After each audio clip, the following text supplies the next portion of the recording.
A challenge in my career, I think, is just knowing you belong. Sometimes, you feel young, or being a woman, obviously we're supposed to be there. And just like I'm speaking later today, it's about the next generation of the sports industry. Not only the fans, but who's building the sports industry. So just really showing up authentically in your day-to-day and being that positive change for the industry.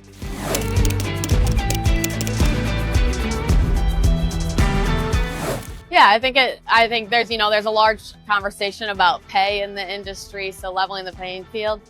When it comes to pay is a big conversation, but also what we provide for the athletes. From my world in the product industry, we're looking at how we can really show up for her when it comes to product. It's not just taking what the man wears and making it for the woman. It's really understanding her as an athlete as well as a fan.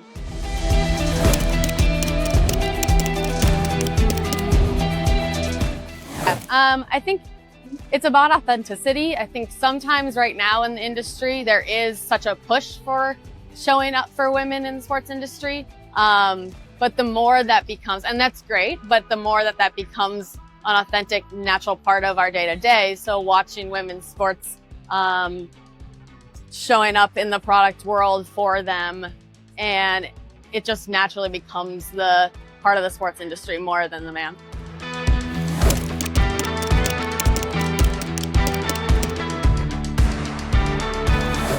Yeah, both for the athletes and within the brands itself is knowing you belong, understanding that even though it may be a boys club every day, knowing that you're supposed to be there and you are powerful and can show up.